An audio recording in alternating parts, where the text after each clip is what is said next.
আসসালামু আলাইকুম। মাত্র ২টি উপকরণেই তৈরি দারুণ মজার গাজরের বরফি। তাও আবার সংরক্ষণ করে খেতে পারবেন সর্বোচ্চ ১ মাস পর্যন্ত। তো চলুন গিয়ে দেখে নিই কম উপকরণে ঝটপট গাজরের বরফি তৈরি করার সম্পূর্ণ প্রস্তুত প্রণালী।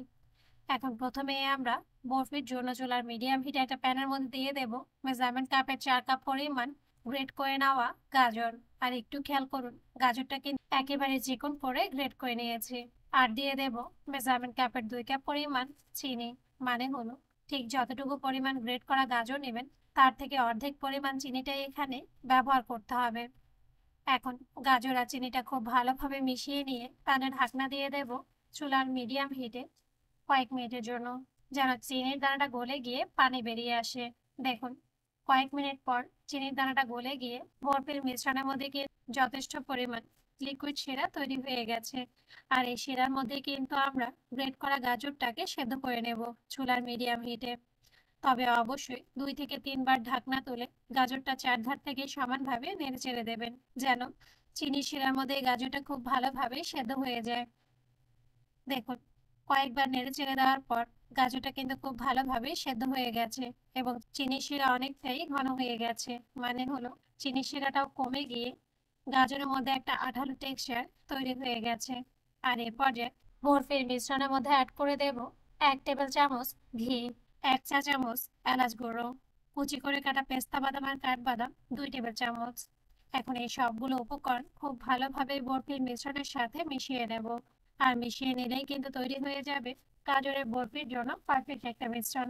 এখন চুলাটা বন্ধ করে দেব এবং এই বরফির মিশ্রণটা সম্পূর্ণ গরম থাকা অবস্থায় এরকম একটা প্লেটের ওপর নিয়ে নেব। আর একটু খেয়াল করুন, আমি কিন্তু প্লেটটা আগে থেকে ঘি দিয়ে খুব ভালোভাবে ব্রাশ করে নিয়েছি, যেন বরফির মিশ্রণটা কোনোভাবে প্লেটের তলায় বেছে না যায়। তবে আপনারা চাইলে এক্ষেত্রে যেকোনো প্লাস্টিক অথবা বাটার পেপার ব্যবহার করতে পারেন। এখন সম্পূর্ণ বরফির মিশ্রণটাই আমরা সমানভাবে স্কয়ার শেপ করে প্লেটের মধ্যে ছড়িয়ে দেব। এরপর ওপর থেকে আবারও কিছুটা কাজু বাদাম আর পেস্তা বাদাম কুচি ছড়িয়ে দিয়ে স্প্যাচুলা দিয়ে হালকা হাতে প্রেস করে নেব, যেন বরফিটা কাটার সময় বাদামগুলো উঠে না আসে। এখন বরফির এই মিশ্রণটা আমরা নর্মাল রুম টেম্পারেচারে রেখে পুরোপুরিভাবে ঠান্ডা করে নেব। দেখুন, ২ থেকে ৩ ঘন্টা পর বরফির মিশ্রণটা কিন্তু খুব ভালোভাবে সেট হয়ে গেছে। আর এই পর্যায়ে একটা নাইফ বা স্প্যাচুলা দিয়ে হালকা হাতে খুঁচিয়ে সম্পূর্ণ বরফির মিশ্রণটা একটা বোর্ডের ওপর নিয়ে নেব। এরপর পছন্দ মতো শেপে নাইফ দিয়ে কেটে নেব।